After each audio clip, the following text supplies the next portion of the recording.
How can I assess if my partner is avoidant on the first date? Here are 10 clues to watch out for.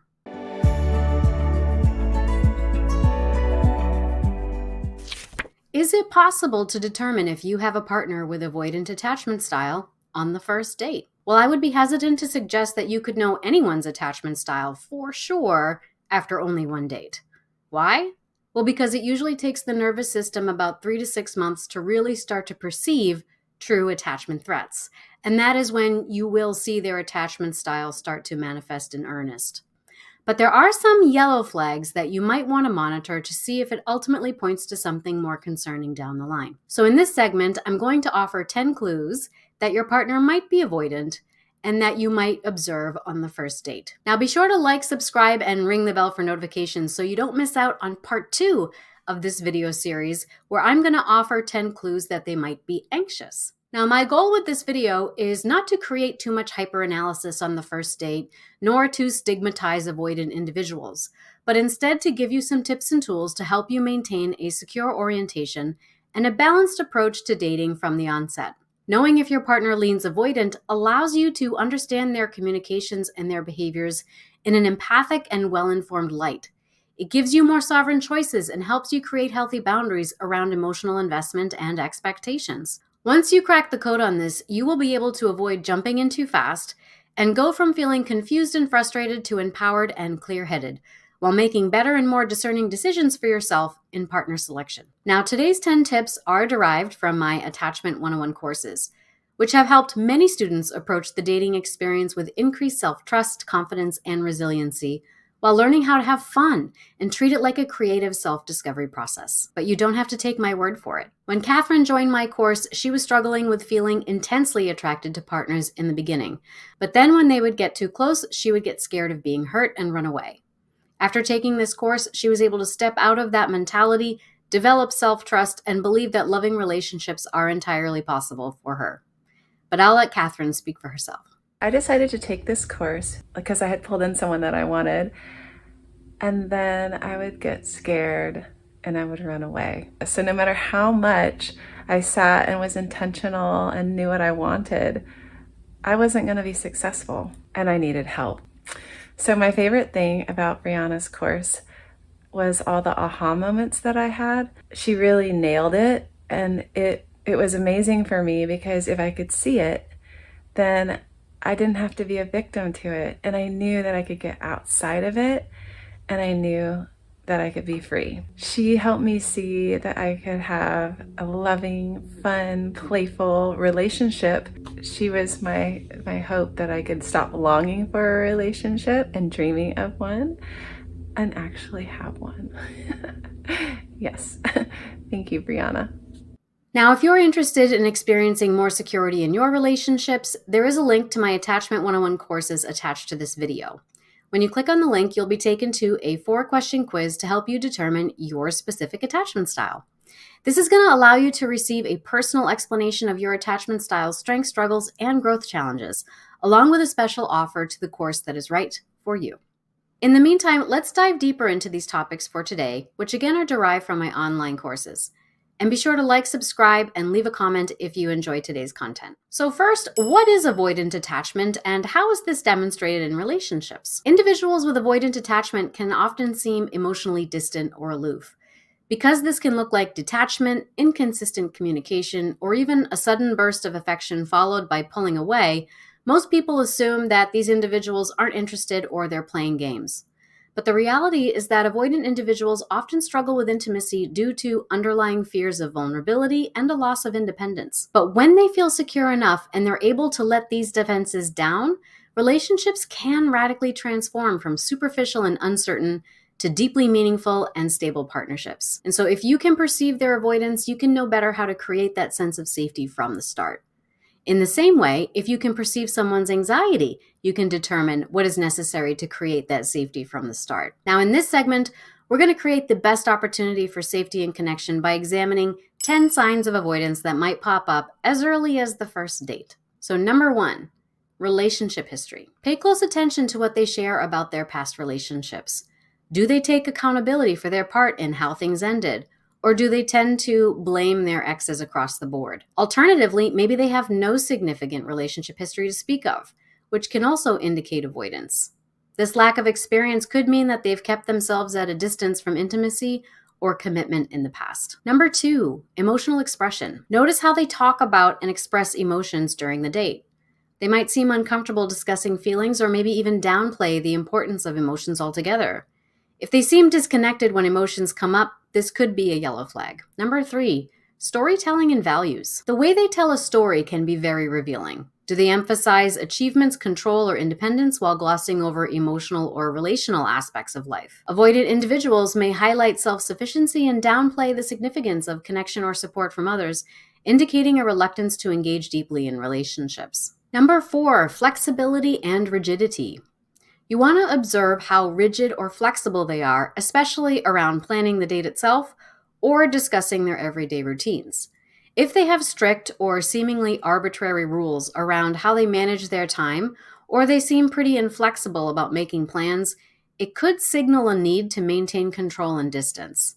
This rigidity can be a way to keep intimacy at bay. Number 5, how do they talk about family? So how they talk about their family can also provide you with some clues. Avoidant partners might avoid discussing their family altogether or speak about their relationships in a detached or unemotional manner. They may not necessarily suggest that anything was wrong with their family because they may be idealizing them, but if they're telling you something that sounds very difficult, traumatic, or dismissive, and they seem to treat it like normal behavior, that can be a sign of avoidance.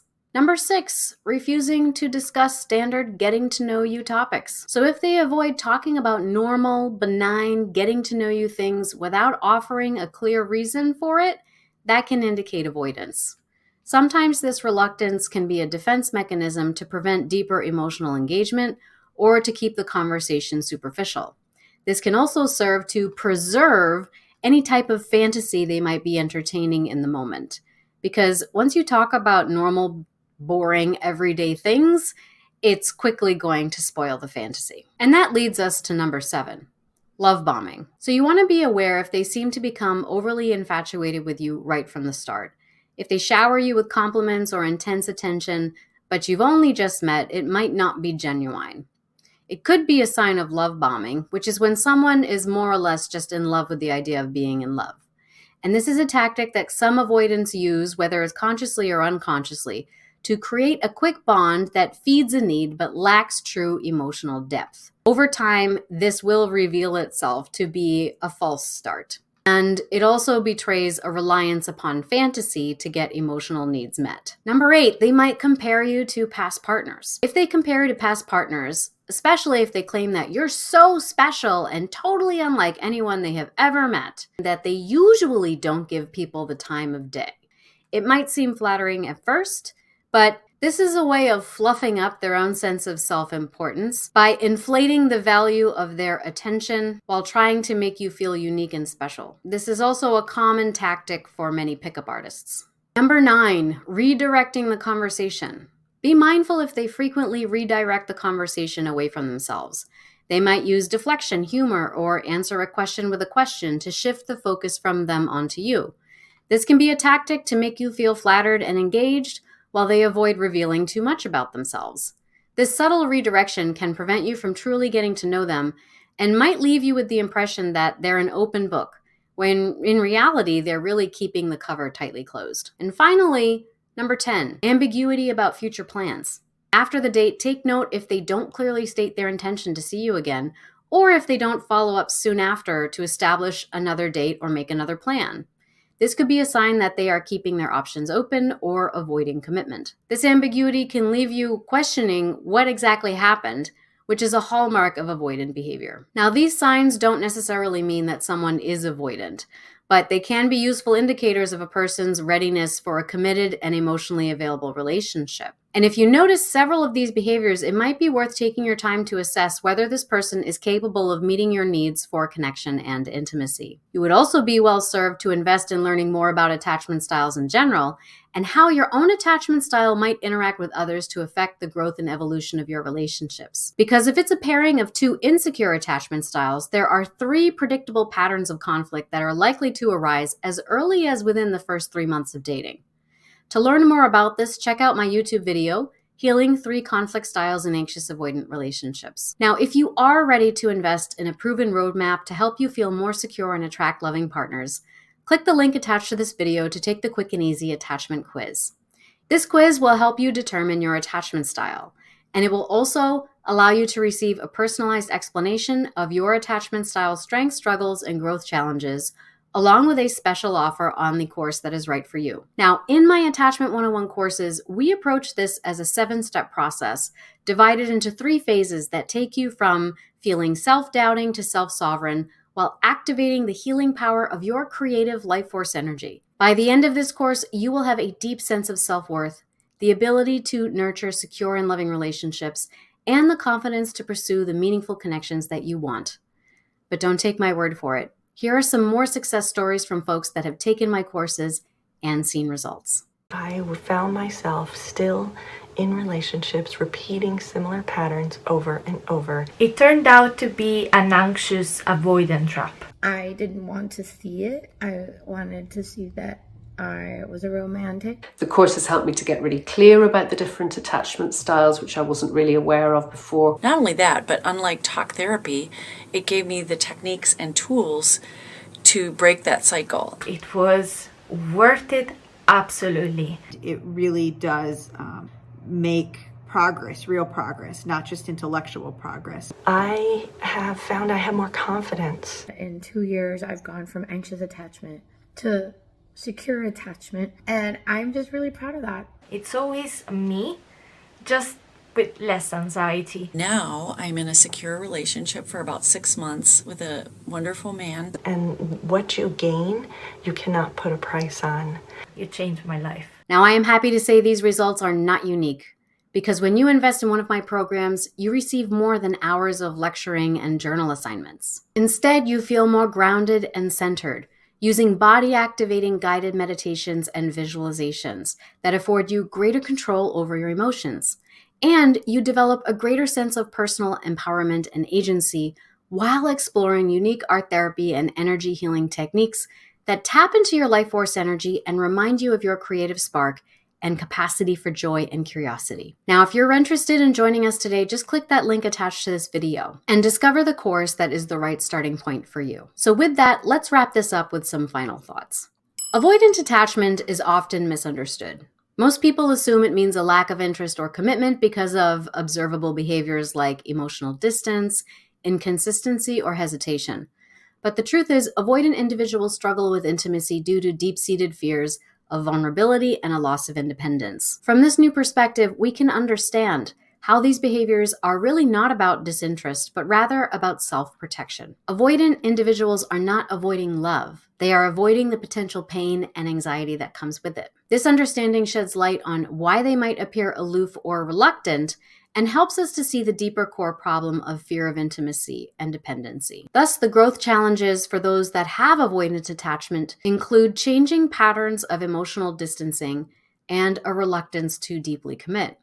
It also includes letting go of beliefs such as independence is safer than intimacy, and emotions are weakness, and commitment is a trap, and adopting new, more positive beliefs such as vulnerability is a strength, emotional connection enhances my life, and commitment can be empowering and fulfilling. I want to assure you that avoidant individuals are not incapable of love or disinterested in deep connections.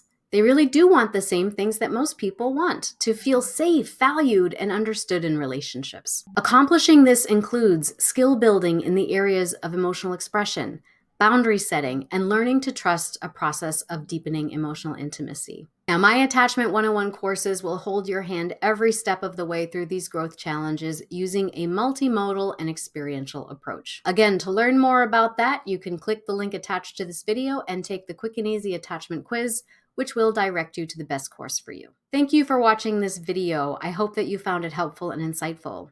Please be sure to leave your comments below And subscribe to my channel and follow along for part 2 when we're going to talk about 10 signs of anxious attachment on the first date. Your support means a lot to me, and I look forward to continuing this journey with you.